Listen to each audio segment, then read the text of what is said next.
Hello, good morning students. Now we're discussing 12th class chemistry and today's chapter is that is 8 D and F block elements. तो हम उसी को continue कर रहे हैं. आज हमारा लास्ट टॉपिक रहेगा D block elements का. Okay, then we will start with the F block elements. Okay, तो आज हम क्या पढ़ेंगे?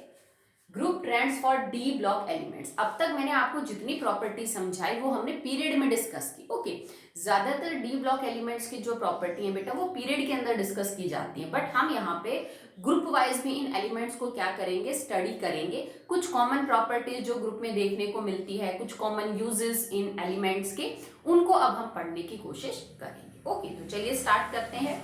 सबसे पहले जो डी ब्लॉक एलिमेंट है they are start from group 3 to group 12 यहां तक है. ठीक है, तो हम बना लेते हैं सबसे पहले group 3. One by one group को डिस्कस करेंगे. ठीक है, तो ग्रुप 3 के अंदर 3 एलिमेंट्स है. देखो बेटा, हम जो लास्ट वाली सीरीज है ना एक्चुअली में, जिसको आप कह सकते हो 3D 4D 5D and 6D 6D series को इंक्लूड नहीं करेंगे. ठीक, आपको पता है that is not very trustable, ज्यादा नहीं है वो, तो उसको हम अवॉइड करते हैं. जो लास्ट सीरीज आपके पास है, हम 3D 4D और जो 5D सीरीज है उसके बारे में जो है वो बात करेंगे. ओके, तो चलिए स्टार्ट करते हैं. सबसे पहले तो देखो यहां पे रहेगा आपका दैट इज स्कैंडियम. पता है कि पहला जो एलिमेंट है वो स्कैंडियम होगा. ठीक है, ग्रुप 3 के अंदर स्कैंडियम के जस्ट बाद आएगा आपके पास येट्रियम.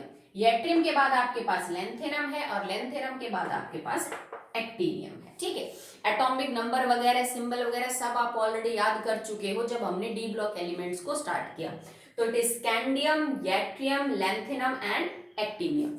अगर मैं सिर्फ इस ग्रुप की जर्नल आउटर इलेक्ट्रॉनिक कॉन्फ़िगरेशन की बात करूं तो it is N-1D1 and 4s2, sorry it is NS2. ठीक है, तो सिर्फ इस ग्रुप की जर्नल आउटर इलेक्ट्रॉनिक कॉन्फ़िगरेशन होगी NS2 N-1D. अगर ये स्कैंडियम है तो N की वैल्यू हो जाएगी 4, 4s2 3d1. अगर ये येट्रियम है तो N की वैल्यू हो जाएगी 5. अगर ये लेंथेनम है तो हो जाएगी 6. अगर ये एक्टिनियम है तो फिर N की वैल्यू हो जाएगी 7. आई होप आप कॉन्फ़िगरेशन से अब पूरी तरह से वाकिफ हो, आप ये कर सकते हो. Okay, the stable oxidation state of these compound elements are +3. क्योंकि आपको पता है अगर ये एक यहां से और 2 यहां से लूज कर देंगे तो इनकी जो कॉन्फ़िगरेशन है वो नोबल गैस कॉन्फ़िगरेशन हो जाएगी. That's why they have strong tendency to lose 3 electrons. तो उस नाते इनकी जो स्टेबल ऑक्सीडेशन स्टेट रहेगी वो +3 रहेगी. ठीक है, क्योंकि अब तुम कलर, मैग्नेटिक बिहेवियर ये सब डिस्कस कर चुके हो, तो 3 इलेक्ट्रॉन निकालने के बाद स्कैंडियम जैसे आर्गन जैसा हो जाएगा, बाकी भी नोबल गैस जैसे हो जाएंगे. तो उस time all electrons are paired, all electrons are paired, hence these compound elements in the +3 oxidation states are diamagnetic. इनमें सारे इलेक्ट्रॉन जो है +3 के बाद पेयर मिलेंगे तो ये डायमैग्नेटिक होंगे इस ऑक्सीडेशन स्टेट में, and they will be colourless. सीधी सी बात है, अगर अनपेड इलेक्ट्रॉन ही नहीं है तो पैरामैग्नेटिक बिहेवियर भी नहीं होगा और इनके अंदर कोई कलर भी आपको देखने को नहीं मिलेगा. Because they are very eager to complete its noble gas configuration. में बड़ी टेंडेंसी है बेटा कि किसी तरह 3 इलेक्ट्रॉन लूज करके नोबल गैस कॉन्फ़िगरेशन को अचीव कर ले. So they are very reactive metals, they are very reactive metals. और ये यूजुअली जैसे ऑक्सीजन के साथ, हाइड्रोजन के साथ, वाटर के साथ जो है वो रिएक्शन करके और अपने कंपाउंड बनाते हैं. जैसे वाटर के साथ हाइड्रोक्साइड, ऑक्सीजन के साथ ऑक्साइड. पर जब आप वो कंपाउंड बनाओ तो इनके ऊपर जो चार्ज है वो +3 लेके आप बना सकते हो. जैसे मान लो कि आपने लेंथेनम लिया, लेंथेनम रिएक्ट विद ऑक्सीजन, तो हम जो कंपाउंड बनाएंगे ना वो लेंथेनम का +3 मान के बनाएंगे. So what will be the formula? La2O3. ठीक है, if lanthanum react with water then it will form lanthanum hydroxide 3 and hydrogen gas. तो यहाँ पे भी मैंने उसकी कौन सी ऑक्सीडेशन स्टेट मानी है बेटा? +3 ऑक्सीडेशन स्टेट मानी. वही है metal react with water to form metal hydroxide और प्लस में हाइड्रोजन गैस बाहर हो जाएगी. ठीक है, साइज की बात करें तो इससे बड़ा ये है, इससे बड़ा ये है और इससे बड़ा ये है. ठीक है, अगर मैं कॉम्प्लेक्स आयन फॉर्मेशन की बात करूं, जैसे सारी आयन मेरे पास +3 में है, दिस इज +3 +3 +3 +3, तो मैंने आपको कल की वीडियो में ही बताया था कॉम्प्लेक्स अच्छे वो बनाते हैं जिनका साइज छोटा होता है, चार्ज ज्यादा साइज छोटा. अगर आपने चार्ज बराबर बराबर ले लिया सब पे, तो साइज सबसे छोटा किसका है? स्कैंडियम का। तो scandium has very good tendency to form complex. Complex बनाने की जो टेंडेंसी है वो ऊपर से नीचे क्या हो जाएगी बेटा? कम हो जाएगी, क्योंकि साइज जो है वो क्या हो जाएगा? ऊपर से नीचे बढ़ जाएगा, और बढ़े हुए साइज की वजह से जो कॉम्प्लेक्स बनाने की टेंडेंसी है वो क्या हो जाती है बेटा? डिक्रीज हो जाती है। ठीक है, because they are metal, so their oxides and hydroxides are basic in the nature. ठीक है, क्योंकि मेटल ही तो है, तो यूजुअली इनकी ऑक्साइड्स और जो हाइड्रोक्साइड्स होंगी वो बेसिक इन द नेचर आपको देखने को मिलेंगी यूजुअली। ठीक है, मेटल्स के केस में एम्फोटेरिक भी मिल जाती हैं, इवन आपको एसिडिक भी देखने को मिल जाएंगी। ठीक है, अगर यूज करूं तो इसमें यट्रियम का जो यूज है ना वो थोड़ा इंपॉर्टेंट है। वैसे तो आप लेंथेनम का यूज भी पढ़ेंगे, पर वो क्योंकि हम एफ ब्लॉक एलिमेंट में पढ़ ही लेंगे, वहां पे कनेक्टिविटी है उसकी। ठीक है, तो अभी हम यट्रियम का यूज कर लेते हैं। यट्रियम जो है वो हियरिंग एड्स के अंदर यूज किया जाता है। जैसे जिन लोगों को सुनने में प्रॉब्लम है तो वो कान में मशीन लगाते हैं ना, जिससे सुनाई प्रॉपरली दे जाता है, दैट इज हियरिंग एड्स।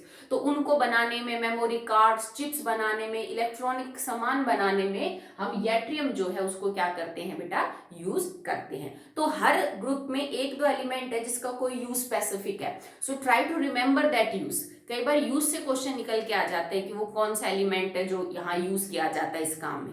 जैसे आप 10th से पढ़ते आ रहे हो, इवन 9th से, that tungsten is used in the filament of bulbs. आजकल तो नहीं है वैसे बल्ब, पर यूज होते थे ना, तो देखो कितना कैची क्वेश्चन है। तो वो आप यहाँ पे भी पढ़ोगे जब हम टंगस्टन को जब ग्रुप में डिस्कस करेंगे तो this is the first group, third group, जिसके अंदर 4 एलिमेंट हमने डिस्कस किए और उनकी जनरल प्रॉपर्टीज को हमने डिस्कस किया। एक एक एलिमेंट नहीं पढ़ रहे हैं, जो कॉमन को प्रॉपर्टीज है उनको डिस्कस कर रहे हैं। ओके, तो चलिए अब चलते हैं फोर्थ ग्रुप के ऊपर।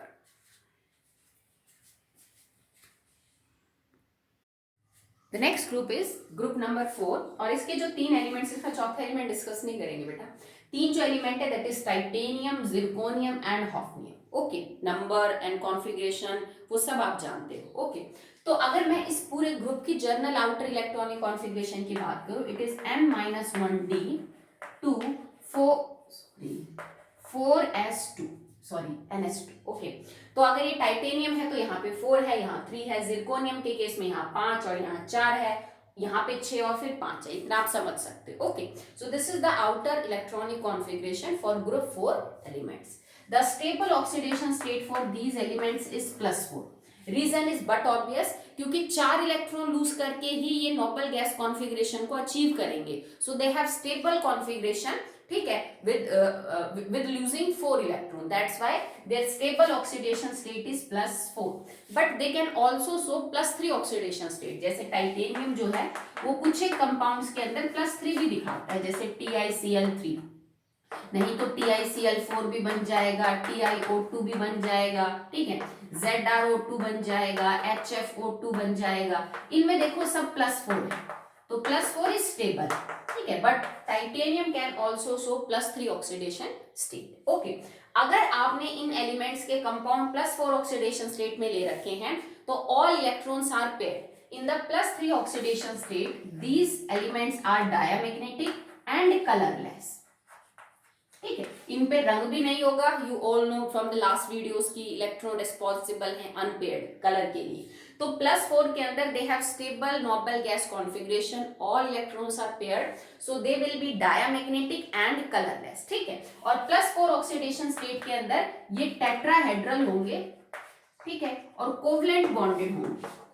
+4 ऑक्सीडेशन स्टेट के अंदर they are covalently bonded and they have tetrahedral geometry, they have tetrahedral geometry, ठीक है। अगर +3 ऑक्सीडेशन स्टेट के अंदर कोई एलिमेंट है, जैसे टाइटेनियम है, तो उस टाइम बेटा ये कलर्ड होगा, ठीक है, और ये पैरामैग्नेटिक होगा। पैरामैग्नेटिक, शायद हमने कल ही एक कंपाउंड डिस्कस किया था, TiH2O6 +3। तो यहाँ पे टाइटेनियम के ऊपर +3 चार्ज था, that's why it is purple in the colour. हमने देखा था कि एक इलेक्ट्रॉन था डी में, क्योंकि अगर तुम टाइटेनियम के 3 निकाल दोगे तो still, because titanium is 3d2 4s2, 3 निकालने के बाद 3d1 बचेगा, और वो एक इलेक्ट्रॉन जो है वो dd ट्रांजिशन शो कर सकता है। दैट्स व्हाई अगर +3 ऑक्सीडेशन स्टेट में है तो कलर्ड होंगे और पैरामैग्नेटिक होंगे, ठीक है, जबकि +4 ऑक्सीडेशन स्टेट के अंदर they will be colourless and diamagnetic. Now again जो चीज हम पढ़ चुके हैं, zirconium and hafnium due to lanthanoid contraction have similarity in the size. ठीक है, क्योंकि वो लेंथेनॉइड कॉन्ट्रैक्शन होता है उस वजह से इन दोनों का साइज लगभग सेम है, 1 या 2 पिकोमीटर का फर्क है। अगले वाले एलिमेंट्स का तो बिल्कुल भी सेम हो सकता है। और जब साइज सेम हो गया तो कई सारी जो प्रॉपर्टीज है जो साइज पे डिपेंड करती हैं वो इनके लगभग सिमिलर मिल जाएंगी, जैसे tendency to form complex, ionisation enthalpy, वो सारी चीजें इन दोनों के अंदर आपको क्या मिलेंगी बेटा, कॉमन देखने को मिलेंगी। ठीक है, जैसे कि इनके मिनरल्स भी आपको कॉमनली मिल जाएंगे, जिरकोनियम एंड हॉफनियम के एक्सेप्ट। ओके, तो अब बात कर लेते हैं about the important uses of these elements. तो टाइटेनियम जो है ना बेटा वो अच्छा खासा एलिमेंट है, ये वार इक्विपमेंट्स बनाने में जो है वो यूज किया जाता है। एंटी कोरोजन जो है वो है ये कि मतलब कोरोजन रेसिस्टेंट है, इसको जंग नहीं लगता, तो पाइप वगैरह बनाने में इसको हम यूज कर सकते हैं। किसी भी एलिमेंट के ऊपर इसको इलेक्ट्रोप्लेट किया जा सकता है ताकि उसको जो है वो क्या ना लगे बेटा, जंग ना लगे। ठीक है, इसके अलावा जो जिरकोनियम है, it is a refractory material, मतलब ऐसा मटेरियल जो बहुत ज्यादा टेम्परेचर होने पे भी जो मतलब यूं समझ लीजिए कि आग से रेसिस्टेंस है, हीट और आग से जो है वो रेसिस्टेंस होता है। ठीक है, तो जिरकोनियम। ठीक है, इसके अलावा जो टाइटेनियम ऑक्साइड है, टाइटेनियम के कुछ कंपाउंड व्हाइट पेंट बनाने के अंदर जो है वो यूज किए जाते हैं। ठीक है, तो कोरोजन नहीं होता इसको, दैट्स व्हाई आप इसकी जो केमिकल इनर्टनेस है, ठीक है, ये रिएक्टिव नहीं है, these elements are not very reactive. ठीक है, बहुत ज्यादा रिएक्टिव नहीं है। ठीक है, तो जंग भी नहीं लगता इतना, मतलब एयर और मॉइस्चर के साथ भी रिएक्ट नहीं कर रहे, तो जहां पे आपको रिएक्टिव मेटल को प्रोटेक्ट करना है कोरोजन से, वहां टाइटेनियम को आप यूज कर लीजिए। दूसरा, इतने कम रिएक्टिव हैं कि स्ट्रांगली हीट करने पे रिएक्ट करेंगे किसी के साथ, जैसे कार्बन के साथ रिएक्ट करके कार्बाइड बना लिया, हाइड्रोजन के साथ हाइड्राइड बना लिया। ठीक है, नाइट्रोजन के साथ नाइट्राइड, बर्न ऑन हीटिंग। और लास्ट कल हम पढ़ रहे थे they can also form interstitial compounds, ये इंटरस्टिशियल कंपाउंड्स बहुत अच्छे बना सकते हैं कार्बन, नाइट्रोजन, बोरॉन और इन सब के साथ, because they have small size और इनके लेटिस के अंदर वो परफेक्टली क्या हो जाते हैं बेटा, फिट हो जाते हैं। ठीक है, टाइटेनियम की जो टेंसाइल स्ट्रेंथ है या उसकी मतलब स्ट्रेंथ है वो बहुत अच्छी है। टाइटेनियम को किसी एलिमेंट के साथ अलॉय करके, जैसे एल्यूमिनियम के साथ मैंने टाइटेनियम को अलॉय कर दिया, भाई एल्यूमिनियम लाइट है और जो टाइटेनियम है वो बहुत ही स्ट्रॉन्ग मेटल है, तो इनको यूज करके हम एयरक्राफ्ट फ्रेम्स, जेट इंजन्स बनाने में यूज करते हैं। क्योंकि बेटा जब भी कोई एयरक्राफ्ट, जेट, एरोप्लेन बनाई जाती है तो हम चाहते हैं वजन कम से कम हो। ठीक है, हम लोहे की नहीं बनाते क्योंकि वो ऑलरेडी बहुत भारी हो जाएगी, तो हम एल्यूमिनियम जैसे हल्के मेटल को यूज करते हैं। बट आपको पता है एल्यूमिनियम सॉफ्ट होता है, एल्यूमिनियम की किसी चीज को आप हाथ से ज्यादा जोर लगाओगे तो प्रेस हो सकती है। ठीक है, मतलब हल्का है बट स्ट्रॉन्ग नहीं है, तो हम क्या करते हैं एल्यूमिनियम की तो लाइटनेस को यूज कर लेते हैं, और एल्यूमिनियम के साथ जैसे टाइटेनियम को अलॉय कर दिया तो टाइटेनियम की स्ट्रेंथ को यूज कर लेते हैं और दोनों को मिक्सअप करके अलॉय बनाते हैं, जिससे हम एयरक्राफ्ट इंजन्स, फ्रेम्स वगैरह डिजाइन करते हैं, ताकि वो लाइट वेट भी हो, वजन भी बहुत ज्यादा ना हो स्पेस में, ठीक है, आसमान में, और जो उसकी स्ट्रेंथ है वो भी बरकरार बनी रहे। ओके, तो अभी हमारा चौथा ग्रुप हो चुका है, now we are moving to the fifth group.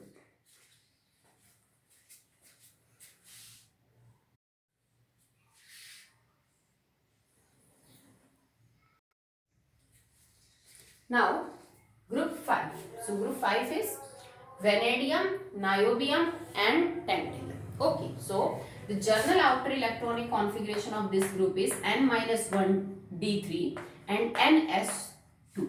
Okay, so D के अंदर 3 इलेक्ट्रॉन होंगे, S आपका फुल्ली फिल्ड रहेगा, वही N की वैल्यू बदलती रहेगी। N की वैल्यूडियम के लिए बेटा 4 है, देन 5, देन 6, तो 4 से 6 के बीच में नीचे वाला अगर आप कंसिडर करते तो इवन 7 तक भी जो है वो वेरी कर सकती है। This is the journal outer electronic configuration. जो इनकी स्टेबल ऑक्सीडेशन स्टेट है दैट इज +5।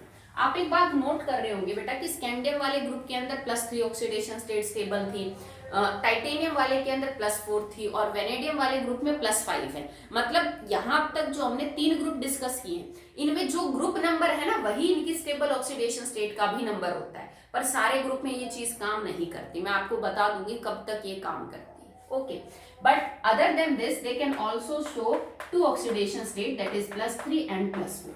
तो स्टेबल तो +5 है, जिसका रीजन भी बहुत ऑब्वियस है कि 5 इलेक्ट्रॉन 3 और 2 निकालने के बाद इनकी जो कॉन्फ़िगरेशन है वो बिल्कुल नोबल गैस कॉन्फ़िगरेशन हो जाएगी। तो स्टेबिलिटी एक्वायर करने के लिए वो ऐसा करते हैं। Okay, but other than this they can also show +3 and +4 oxidation state. जैसे +3 में Vl3 बन जाएगा, +4 के अंदर V2O4 बन जाएगा, Vl4 बन जाएगा, vanadium tetrachloride, vanadium trichloride, vanadium tetroxide. But stable है आपके पास V2O5, that is vanadium penta oxide. तो इनके जो ऑक्सीडेशन स्टेट है they can very, because D block elements में बेटा ये गुण तो रहेगा कि they can show variety in the oxidation state because the energy gap between Ns and N-1d is not very big and this can be overcome। तो S के electron में पार्टिसिपेट करेंगे और D के भी करेंगे, तो वैरायटी तो ये दिखाएंगे।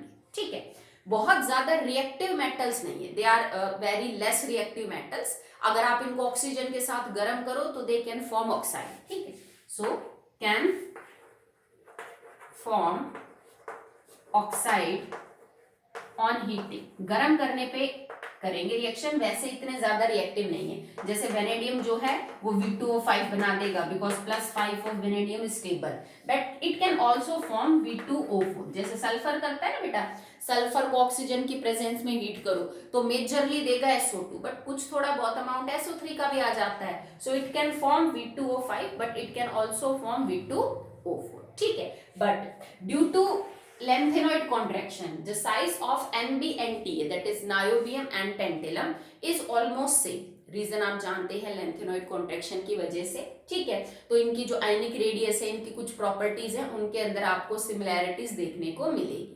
They can also form very good interstitial compounds. ठीक है, और इनके जो इंटरस्टिशियल कंपाउंड्स है वो रिफ्रैक्टरी होंगे, मतलब उनमें बड़ी स्ट्रॉन्ग टेंडेंसी है कि वो अच्छी खासी हीट को भी बर्दाश्त कर सकते हैं। रिफ्रैक्टरी मटेरियल ऐसा होता है बेटा जो कि बहुत ज्यादा गर्मी को भी सहन कर सके। ठीक है, उसमें इतनी ज्यादा हीट को लेके वो जो है वो खराब ना हो। ओके, साइज ऊपर से नीचे बढ़ेगा, इनका थोड़ा आइडेंटिकल है, तो टेंडेंसी टू फॉर्म कॉम्प्लेक्स ऊपर से नीचे घटेगी, क्योंकि जैसे जैसे साइज बढ़ेगा टेंडेंसी टू फॉर्म कॉम्प्लेक्स आपकी कम हो जाए। ओके, चलिए बात करते हैं अबाउट यूजेस। तो वेनेडियम का यूज आपको पता है, एक तो देखो वेनेडियम का ये जो वाला कंपाउंड है it is a good catalyst. H2SO4 की प्रिपरेशन में हम V2O5 को यूज करते हैं। इसके अलावा वेनेडियम को आप स्टील में मिक्स कर सकते हो टू इंक्रीज द स्ट्रेंथ। ठीक है, स्टील आपको पता है, स्टेनलेस स्टील पता है, अलग अलग टाइप के स्टील्स होते हैं, तो वेनेडियम, क्रोमियम इनको भी डाल सकते हैं आप स्टील में कार्बन और आयरन के साथ साथ टू इंक्रीज द स्ट्रेंथ। जो नायोबियम है इसको भी हम एल्यूमिनियम के साथ अलॉय करके एयरक्राफ्ट इंजन, जेट फ्रेम्स ये बना सकते हैं। जैसे टाइटेनियम कर रहा था, तो टाइटेनियम के अलावा नायोबियम भी है जिसको अलॉय करके एयरक्राफ्ट जो बॉडी है वो डिजाइन की जा सकती है। ठीक है, स्ट्रेंथ अच्छी है इसकी भी। टेंटेलम का भी बड़ा इंपॉर्टेंट यूज है। ठीक है, आपने कभी देखा होगा जैसे किसी का एक्सीडेंट हो जाए तो हाथ में या फिर कोई भी बोन जैसे पैर की फ्रैक्चर हो जाती है। ठीक, और वो प्रॉपरली सेट नहीं हो पाती। ठीक है, कुछ भी मतलब मिस हो गई, बीच में से टूट गई हड्डी, कुछ ऐसा होता है प्रॉब्लम, तो डॉक्टर क्या करता है हड्डी को सेट करके बीच में जो बोल्ट वगैरह है, रॉड जिसको हम बोलते हैं ना कॉमनली कि पैर में रॉड डल गई भी, फिर वो आदमी उस चीज को बेंट नहीं कर पाता, जैसे अगर घुटनी वगैरह में है तो नीचे बोल्ट वगैरह लगा के उस रॉड को जोड़ते होंगे भी। अगर आप किसी रॉड को हड्डी से जोड़ रहे हो तो जाहिर सी बात है आपने कोई तो नट बोल्ट लगाए होंगे। ठीक है, तो वो जो रॉड है, वो जो नट बोल्ट है जो आदमी की बॉडी के अंदर इंसर्ट किए जाते हैं, जाहिर सी बात है मैं लोहे की नहीं ले सकती। ठीक है, तो वो मुझे ऐसे मटेरियल के लेने होते हैं जो आदमी की बॉडी में रहें सालों साल, इवन ठीक है 5, 10, 15, 20 साल भी रह सकते हैं, तो वो आपको हार्म ना करे, वो नुकसान ना करे, वो बॉडी के साथ रिएक्ट ना करे, उसको और कोई प्रॉब्लम कॉज ना करवाए। तो वो जो नट बोल्ट्स है ना वो टेंटेलम के बने होते हैं। ठीक है, बहुत इंपॉर्टेंट क्वेश्चन है, पूछ सकता है कोई कि जो इनसाइड हम human body nut bolts use करते हैं, रॉड यूज करते हैं, किस मटेरियल की बनी होती है? So that is made up of tantalum, क्योंकि ये हार्म नहीं करता आपकी बॉडी को बिल्कुल भी, कोरोजन वगैरह से तो कोई चांस ही नहीं है, आपकी बॉडी को कोई नुकसान नहीं पहुंचाएगा। नहीं तो बेटा अगर लोहे की एक छोटी सी जो पिन होती है अगर वो भी आपके बॉडी के अंदर चली जाए तो इट कैन बी फैटल, वो बहुत नुकसान पहुंचा सकती है। तो इतने बड़े बड़े बोल्ट अगर आपकी बॉडी में है तो वो ऐसे मटेरियल के होने चाहिए जिसका कोई एडवर्स इफेक्ट आपकी बॉडी पे ना पड़े। ओके चलिए, so now we have completed the group 5। अब हम चलते हैं 6 के ऊपर।